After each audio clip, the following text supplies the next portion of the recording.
Halo semuanya, Assalamualaikum warahmatullahi wabarakatuh. Apa kabar semuanya? Semoga dalam keadaan sehat pada kesempatan kali ini. Nah, untuk pengantar teknologi maju, khusus untuk pengantar kecerdasan buatan yang disampaikan, yang merupakan bagian dari teknik robotika dan kecerdasan buatan, akan saya sampaikan materinya.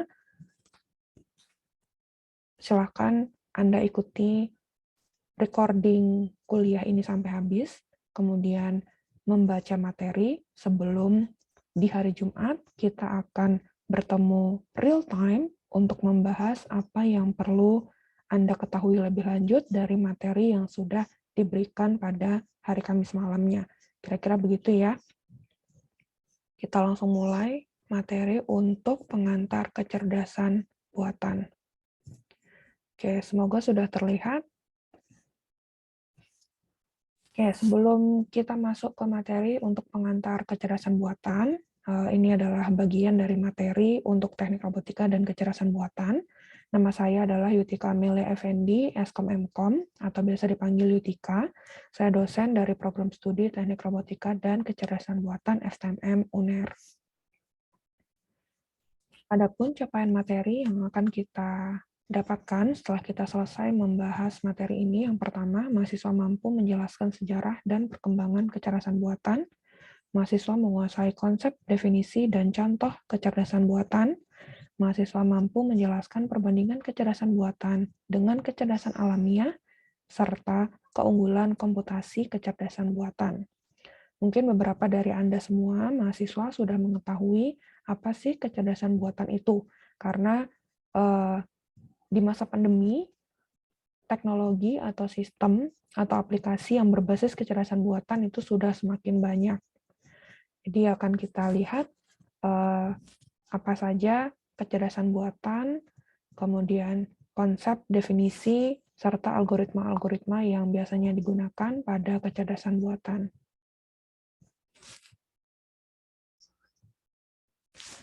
Kita lihat dulu untuk pengantarnya atau intronya. Artificial Intelligence adalah suatu teknik dan ilmu untuk membuat suatu mesin menjadi cerdas, terutama untuk program komputer, karena memang sifatnya adalah otomatisasi, begitu ya. Jadi dengan adanya teknik, ilmu, metode, algoritma, nanti akan dibantu dengan pengembangan dengan bantuan program komputer. Kecerdasan yang dimaksud adalah kecerdasan seperti yang dimiliki oleh manusia, sehingga sebuah komputer dapat mengambil tindakan untuk menyelesaikan masalah dengan pemikiran seperti seorang manusia. Kemudian kita lihat tujuan penelitian dari AI meliputi penalaran atau reasoning, pengetahuan, perencanaan atau planning, pembelajaran, learning, pemrosesan bahasa alami, atau biasa disebut dengan natural language processing, persepsi, dan kemampuan untuk menggerakkan serta memanipulasi objek. Kemudian, tidak semua hal atau tidak semua permasalahan itu kita menggunakan kecerdasan buatan dalam menyelesaikan atau mencari solusinya. Secara garis besar, sebuah kecerdasan buatan itu dapat melakukan salah satu dari keempat faktor berikut. Yang pertama adalah acting humanly. Acting humanly ini maksudnya adalah sistem yang dapat bertindak layaknya seperti manusia. Kemudian yang kedua adalah thinking humanly, artinya sistem tersebut bisa berpikir seperti halnya juga manusia berpikir. Kemudian yang ketiga adalah think rationally, artinya sistem tersebut mampu berpikir secara rasional. Yang keempat adalah act rationally, artinya sistem atau aplikasi yang dikembangkan juga mampu bertindak secara rasional. Kemudian kita masuk ke artificial intelligence lebih dalam, kita harus kenali apa itu artificial intelligence secara definisi, kemudian sejarahnya, domain, contoh, dan algoritma kecerdasan buatan. Kita masuk dulu ke definisi. Ada beberapa definisi tentang kecerdasan buatan atau AI atau artificial intelligence sebutannya dalam bahasa Inggris menurut beberapa ahli. Yang pertama kita lihat dulu menurut H.A. Simon tahun 1987. Simon mengemukakan bahwa kecerdasan buatan merupakan kawasan penelitian atau riset, aplikasi, dan instruksi yang terkait dengan pemrograman komputer. Jadi lagi-lagi kata pemrograman komputer muncul untuk melakukan sesuatu hal yang dalam pandangan manusia dikatakan cerdas. Kemudian menurut Minsky tahun 1989, kecerdasan buatan atau artificial intelligence adalah suatu ilmu yang mempelajari cara membuat komputer melakukan sesuatu seperti yang juga dilakukan oleh manusia dalam sehari-harinya. Walaupun nanti untuk kecerdasan buatan ini tentu ada batasannya. Jadi tidak semua aktivitas manusia diduplikasi, tapi ada beberapa hal yang mungkin dirasa perlu untuk dikembangkan menggunakan alat atau aplikasi cerdas, nanti akan dikembangkan dan dieksplor pada satu titik tersebut. Jadi tidak semuanya ya. Walaupun kalau misalnya mau semuanya seperti asisten rumah tangga cerdas atau smart Siri, kemudian smart asisten rumah tangga seperti itu, nah itu juga memungkinkan untuk membantu meringankan pekerjaan manusia sehari-hari di rumah. Kemudian kita lihat definisi menurut Ensiklopedia Britannica, artinya kecerdasan buatan sebagai cabang ilmu komputer yang merepresentasikan pengetahuan lebih banyak menggunakan simbol-simbol daripada bilangan dan memproses informasi berdasarkan metode heuristik atau berdasarkan jumlah aturan yang terbentuk, atau yang bisa disebut dengan rules. Jadi setelah rules-nya ketemu, maka baru bisa kita tentukan apa sih langkah yang harus dilakukan dalam pengimplementasian dalam bentuk program komputer. Kemudian kita lihat definisi selanjutnya, ada Rich and Knight tahun 1991. Kecerdasan buatan atau AI merupakan sebuah studi tentang bagaimana membuat komputer melakukan hal-hal yang pada saat ini dapat dilakukan lebih baik oleh manusia. Jadi nanti targetnya dari kecerdasan buatan ini adalah sistem atau aplikasi yang otomatis dan otonomos. Kemudian kita lihat definisi terakhir dikemukakan oleh Stuart J. Russell dan Peter Norvig tahun 2003. Kecerdasan buatan adalah perangkat komputer yang dapat memahami lingkungannya dan dapat mengambil tindakan yang memaksimalkan peluang kesuksesan di lingkungan tersebut untuk beberapa tujuan. Jadi ini adalah definisi-definisi expert atau ahli tentang kecerdasan buatan, walaupun tidak menutup kemungkinan jika kalian melakukan searching atau browsing di internet, ada beberapa ahli lain yang mengemukakan, tapi paling tidak mirip-mirip dengan apa yang sudah dikemukakan oleh definisi yang sudah saya berikan di PPT materi untuk pengantar kecerdasan buatan ini.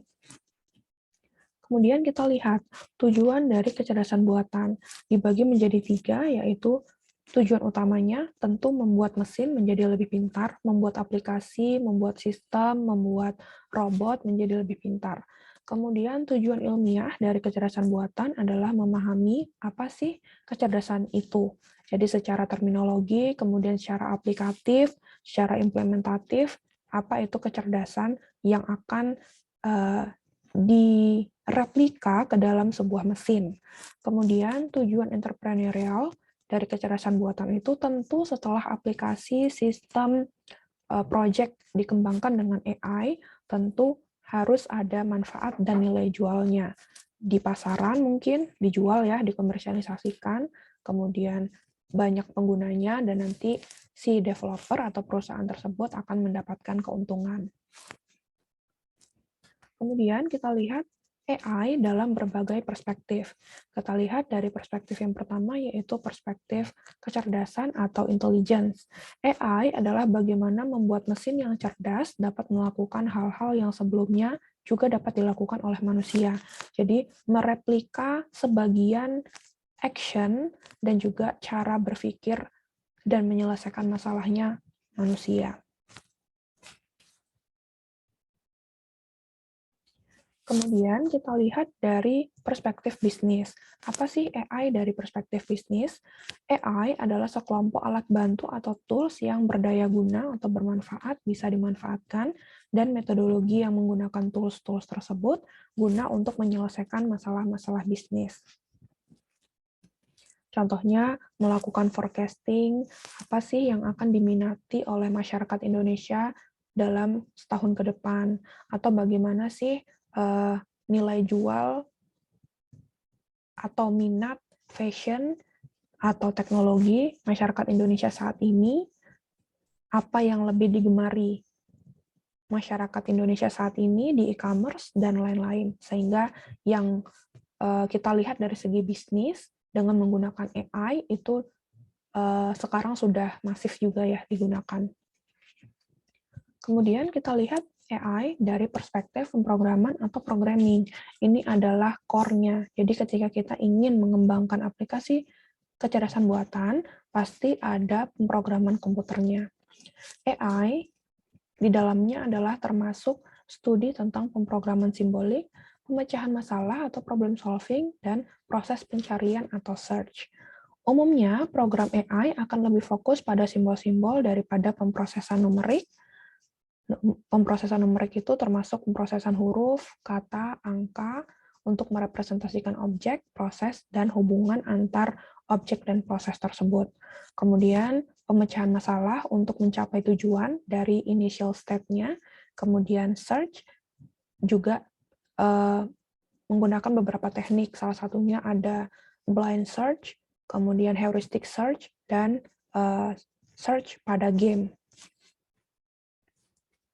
Kemudian, bahasa pemrograman AI atau kecerdasan buatan, jika kalian nanti tertarik untuk mengembangkan teknologi berbasis AI, ada macam-macam, mulai dari Lisp, Prolog, kemudian pemrograman yang berorientasi objek seperti C, C++, Java, Python, dan seterusnya.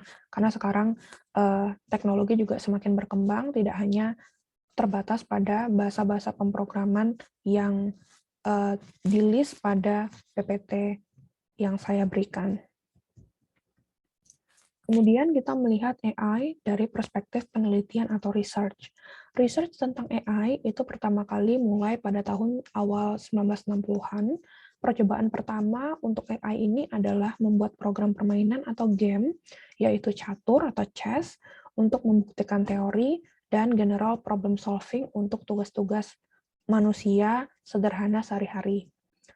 Artificial intelligence pada perspektif penelitian atau research adalah nama pada akar dari studi area. Jadi memang AI itu sendiri tidak hanya bertumpu pada pemrograman komputer saja, tapi juga ada statistiknya, ada matematikanya, ada riset operasinya, kemudian ada penalarannya, dan seterusnya. Jadi betul-betul termasuk kolaborasi disiplin ilmu. Kemudian kita masuk ke task domain dari artificial intelligence. Nah, di sini mungkin sudah ada yang sudah pernah melihat pohon ini. Kalau yang sudah melihat artinya sudah tahu ya bagaimana kira-kira domain pekerjaannya dari artificial intelligence. Sampai sejauh mana artificial intelligence itu bisa bekerja atau ranahnya itu dapat dikembangkan bagi yang berminat untuk bermain di area kecerdasan buatan. Tapi untuk yang belum pernah melihat pohon ini, jangan khawatir, akan kita bahas pada pengantar kecerdasan buatan kali ini. Jadi di sini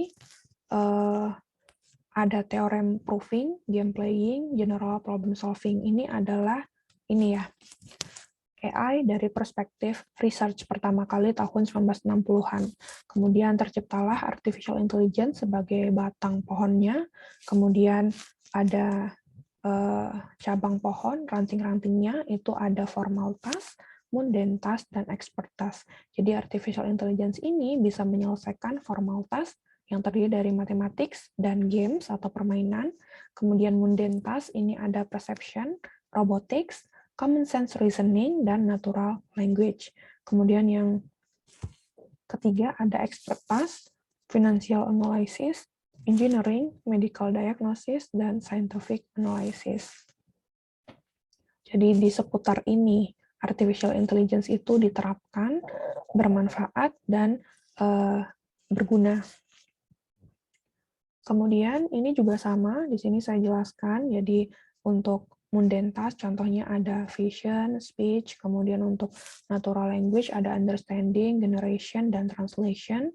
Kemudian untuk formal task ada chess, checker untuk game, sedangkan untuk mathematics ada geometry, logic atau logika, proving, dan seterusnya. Kemudian untuk expert task ada design, fault finding, manufacturing planning, dan seterusnya. Jadi memang berdasarkan dari pohon ini yang kemudian akan dijabarkan. Ini contohnya tadi sudah saya jelaskan ya melalui gambar pohon di slide sebelumnya. Kemudian kita lihat masing-masing domain penelitian AI ini. Yang pertama adalah game atau permainan.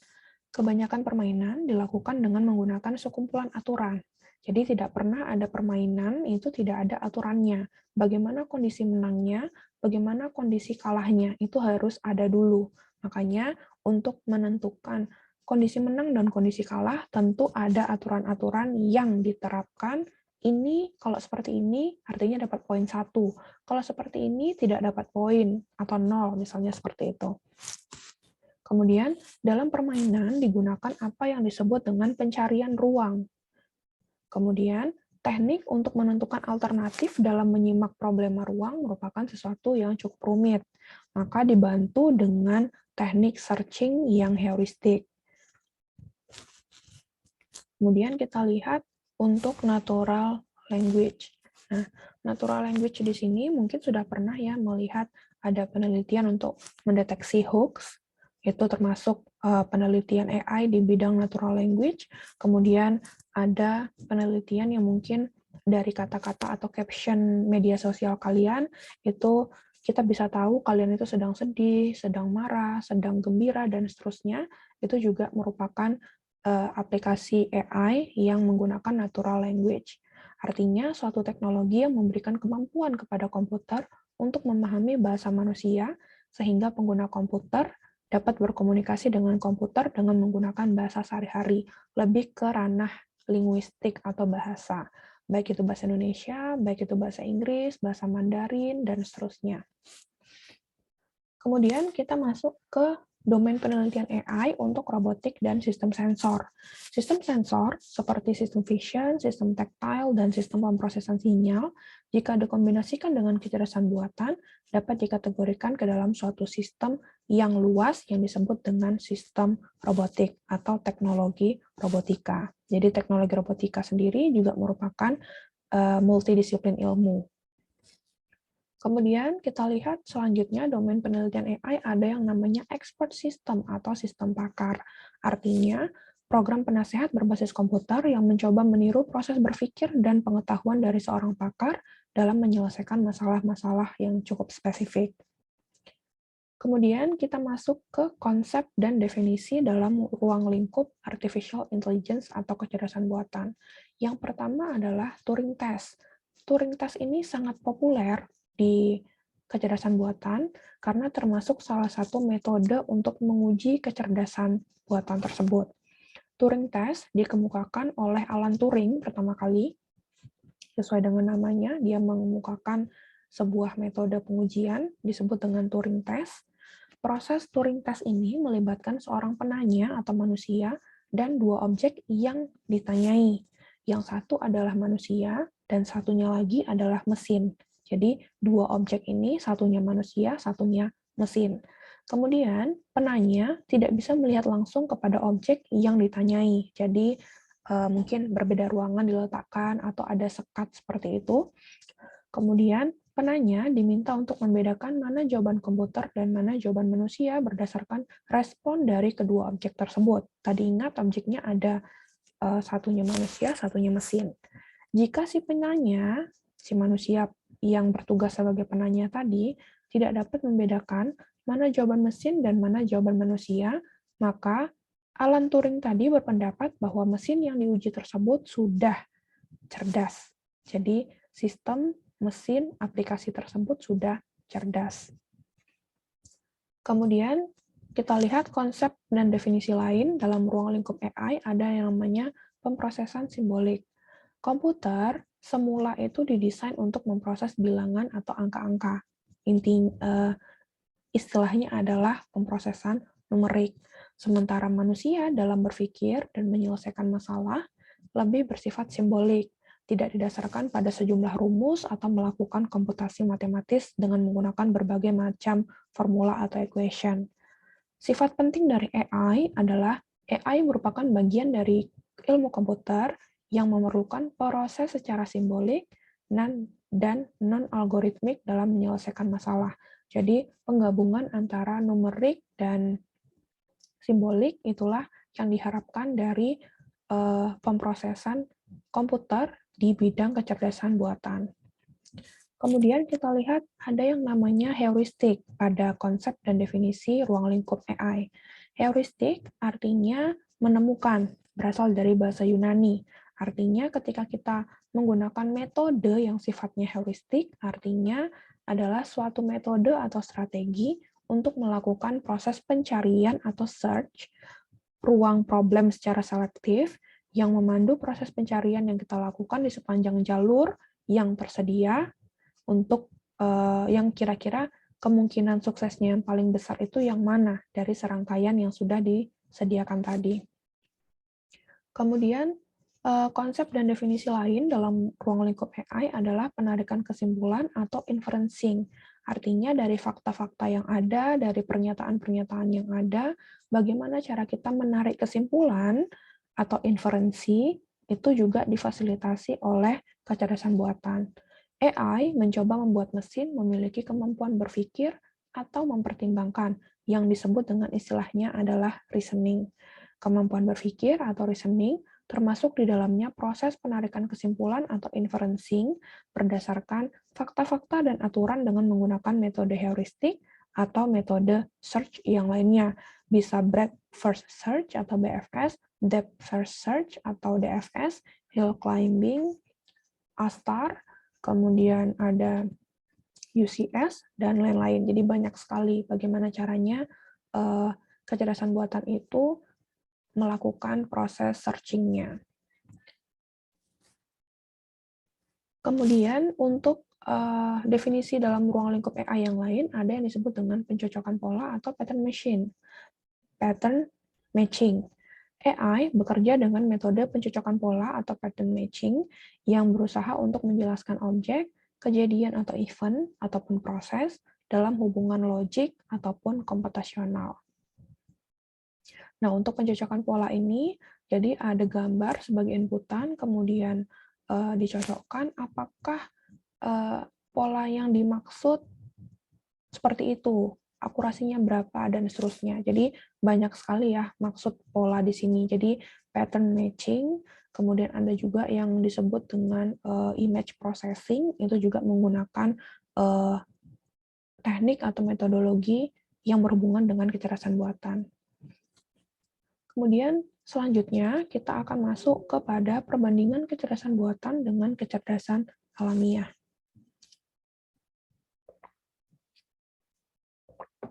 Kita lihat dulu keuntungan kecerdasan buatan dibanding kecerdasan alamiah.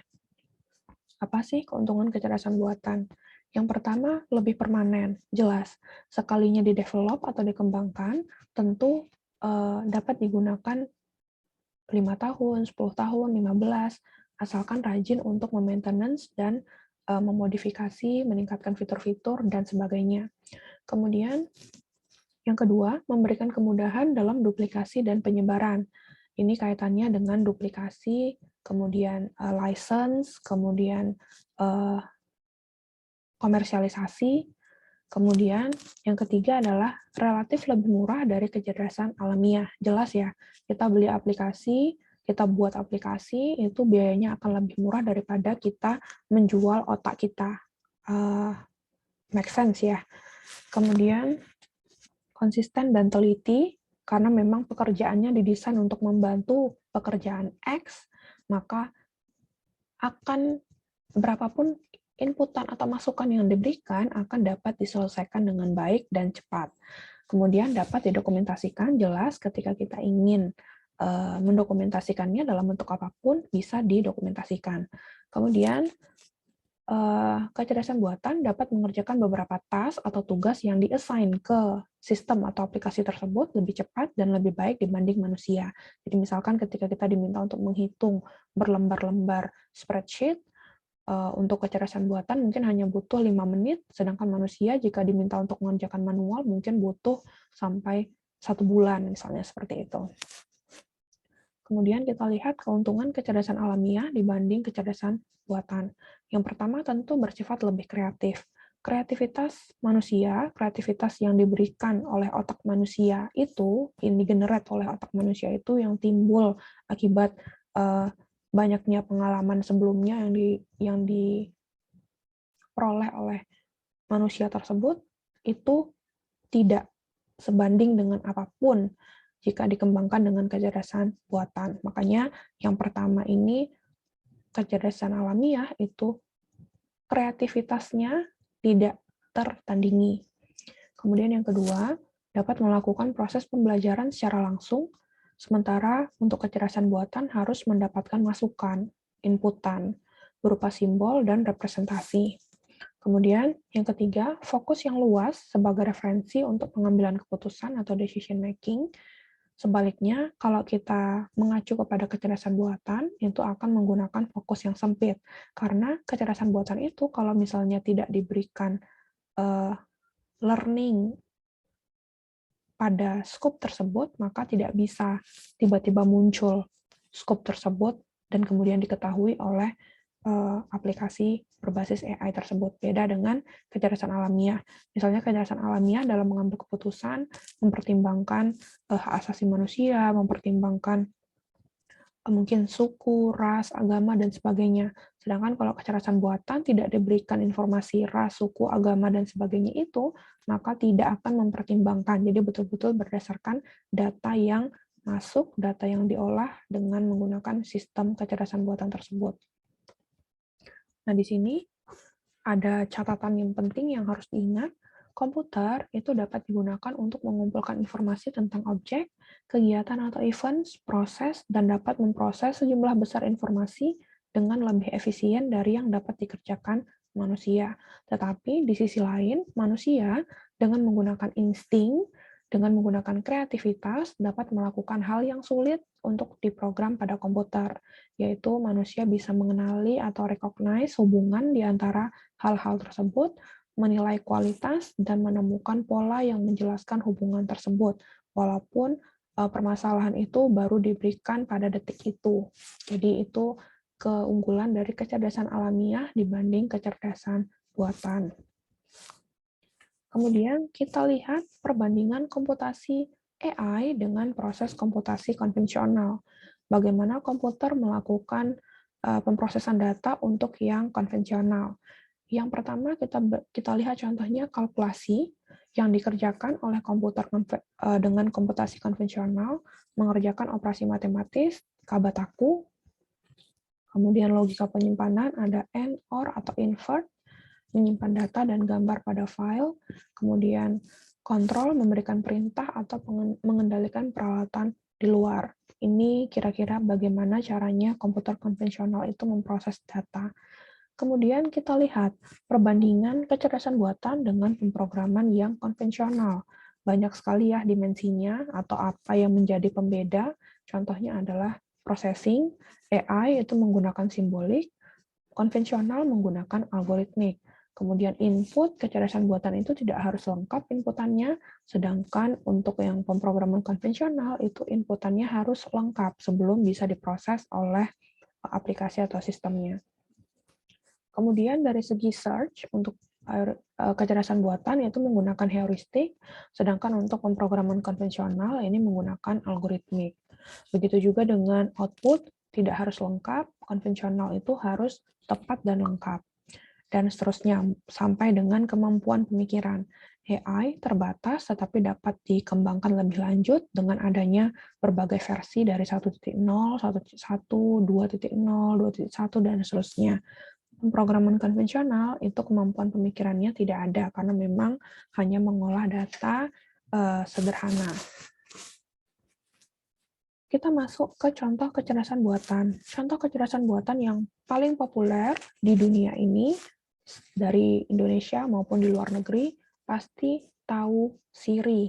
Walaupun tidak memiliki aplikasi yang ada Siri-nya, tapi paling tidak sudah tahu apa sih Siri itu. Siri adalah salah satu voice assistant yang dibuat oleh perusahaan Apple untuk produk iPhone, Apple ya. Ada smartphone-nya, Siri ada di smartphone-nya, kemudian di laptopnya ada di MacBook Pro, MacBook Air, dan seterusnya. Dan kemudian desktop Apple juga disediakan Siri. Interface Siri adalah komputer dengan aktivasi suara yang lama, dan kita berinteraksi dengannya pada kegiatan sehari-hari.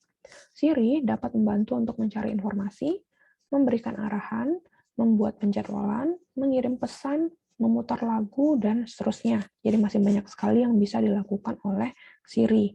Siri menggunakan teknologi machine learning. Nah, ini yang harus digarisbawahi. Teknologi machine learning adalah bagian dari teknologi kecerdasan buatan, sama seperti natural language processing atau NLP. Untuk dapat semakin pintar dan memprediksi lebih baik dalam memahami bahasa kita melalui pertanyaan dan permintaan. Jadi Siri bentuknya seperti ini ya. Hai Siri atau Hello Siri, could you help me? Dan sebutkan permintaannya. Kemudian nanti dia akan melakukan atau memberikan respon atau melakukan action terhadap apa yang diminta oleh si pemanggilnya. Kemudian kita lihat contoh kecerdasan buatan berikutnya, ada Alexa. Alexa adalah salah satu voice assistant juga milik perusahaan Amazon yang disematkan atau yang di-embed ke dalam alat pintar seperti smart lamp, smart speaker, smartwatch, smart TV, dan smartphone. Alexa dibuat untuk menjadi inti dari integrasi rumah cerdas atau smart home. Alexa juga bisa menafsirkan pembicaraan dari berbagai sudut sebuah ruangan. Jadi misalkan Alexa diletakkan di ruang tamu, ketika kita minta tolong dari kamar, juga mampu untuk mencapai atau memberikan respon terhadap suara dari dalam kamar tadi. Dan kemudian menerjemahkan perintah menjadi perintah yang dapat membantu kita menjelajah web, seperti untuk informasi, membuat jadwal, mengatur alarm, mendengarkan musik, dan hal-hal yang lainnya. Jadi hampir sama seperti Siri, tapi untuk Alexa ini memang tujuannya dari Amazon itu adalah smart home. Kemudian kita lihat contoh kecerdasan buatan lain, ada Tesla. Tesla adalah salah satu perusahaan otomotif, ya, tidak ada yang tidak tahu Tesla sekarang ini, yang juga menanamkan teknologi kecerdasan buatan pada beberapa produk mobilnya. Salah satu fitur AI yang terkenal pada Tesla, yaitu memungkinkan mobil tersebut dikemudikan secara otomatis. Selain itu, software pada mobil Tesla juga dapat diupdate secara over the air. Kemudian kita lihat contoh berikutnya, ada pengenalan wajah Facebook atau face recognition. Walaupun sekarang sudah ganti nama ya, jadi Meta, tidak Facebook lagi. Tapi bagi anak-anak milenial, hal-hal seperti ini mungkin sudah tidak asing lagi. Jadi ada persegi yang diarahkan ke muka kita kalau kita upload foto, kemudian apakah ini Anda, atau ingin menandai teman Anda, dan seterusnya.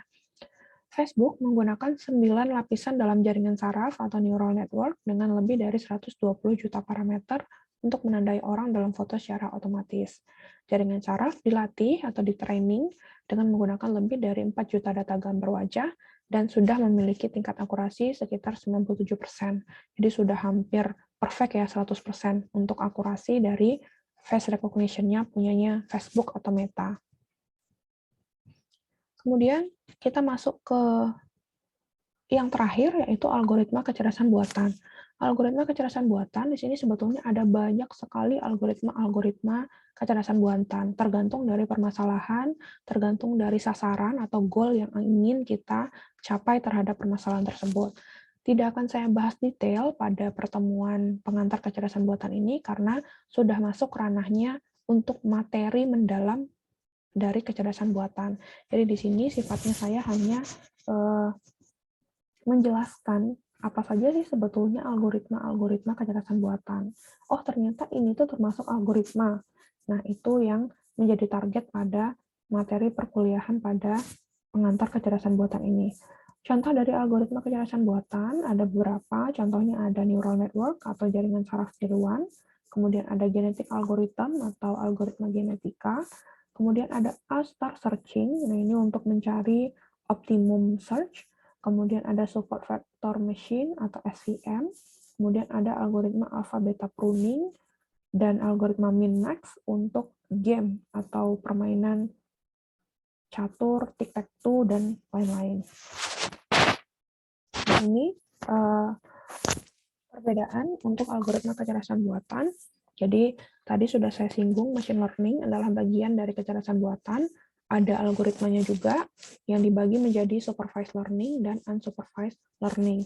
Untuk supervised learning ada klasifikasi dan regresi, sedangkan untuk unsupervised learning ada clustering, jadi bagaimana membuat cluster. Untuk klasifikasi ada support vector machine atau SVM, ada discriminating analysis, ada naive bayes, ada nearest neighbor. Kemudian untuk regresi ada linear regresi, ada SVR, GPR, decision tree, neural network. Kemudian untuk unsupervised learning ada clustering, itu algoritmanya ada Gaussian mixture, ada hierarchical, ada K-means, K-medoids, fuzzy C-means, dan hidden Markov model atau HMM. Jadi ada banyak sekali penggunaan dari algoritma kecerdasan buatan. Jika kalian ingin tahu lebih dalam bagaimana cara kerja algoritmanya, untuk apa algoritma ini, maka silahkan bisa membaca buku referensi atau bisa googling lebih lanjut mengenai setiap algoritma kecerdasan buatan ini. Kemudian, sesuai dengan kontrak kuliah yang sudah disampaikan oleh dosen yang masuk pada minggu pertama, ada tugas kelompok, begitu juga dengan materi untuk pengantar kecerdasan buatan ini. Ada tugasnya juga.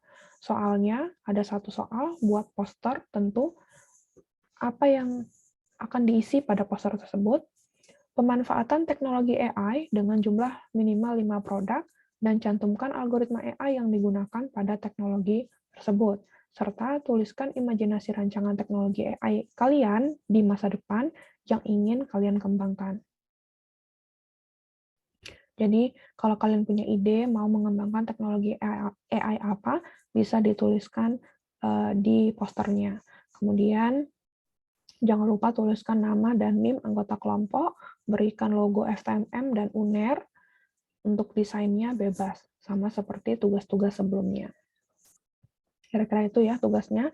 Untuk lebih detailnya, silahkan buka e-learning pada bagian tugas TM3. Jadi sudah saya deskripsikan, sudah saya jabarkan tugasnya dengan jelas.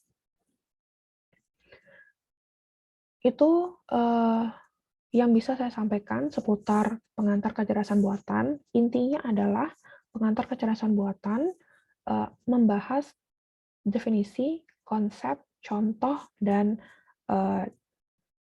algoritma sederhana yang biasanya digunakan untuk mengembangkan aplikasi berbasis kecerdasan buatan. Intinya adalah artificial intelligence atau kecerdasan buatan atau AI itu adalah simulasi dari kecerdasan yang dimiliki oleh manusia yang dimodelkan di dalam mesin dan diprogram agar bisa berpikir seperti halnya manusia. Dengan kata lain, AI merupakan sistem komputer yang bisa melakukan pekerjaan-pekerjaan yang umumnya memerlukan tenaga manusia atau kecerdasan manusia untuk menyelesaikan pekerjaan tersebut sehingga menjadi lebih cepat diselesaikan, lebih mudah, waktunya singkat, biayanya juga bisa dihemat, dan seterusnya. Penerapan AI banyak mempengaruhi cara kita hidup, berinteraksi, dan meningkatkan pengalaman dan kenyamanan kita, terutama saat pandemi. Kita dimudahkan dengan adanya aplikasi-aplikasi berbasis teknologi baru yang di dalamnya ada artificial intelligence-nya. Tinggal pakai smartphone, selesai transaksi, dan lain-lain. AI akan terus mengalami perkembangan, dan masih banyak AI yang akan datang di tahun-tahun berikutnya. Tentunya AI akan lebih baik lagi seiring berjalannya waktu, bug-nya akan diatasi, maintenance-nya akan dijaga, dan fitur-fitur lainnya akan diupdate. Kira-kira begitu ya. Untuk pustaka belajar mandiri, selain ada di RPS dan kontrak kuliah yang sudah dijelaskan pada minggu pertama, silahkan bisa membaca buku yang saya cantumkan di PPT seperti yang bisa kalian lihat pada layar Zoom atau laptopnya masing-masing. Sekian yang bisa saya sampaikan untuk materi pengantar kecerdasan buatan. Jika ada pertanyaan, maka tahan dulu pertanyaannya, kemukakan pada hari Jumat, jam kuliah, saatnya kita bertemu untuk berdiskusi dan tanya-jawab tentang materi pengantar kecerdasan buatan. Demikian yang bisa saya sampaikan, lebih dan kurang mohon maaf jika ada kesalahan dan kurang tepat dalam tutur kata. Sampai jumpa pada pertemuan berikutnya. Assalamualaikum warahmatullahi wabarakatuh.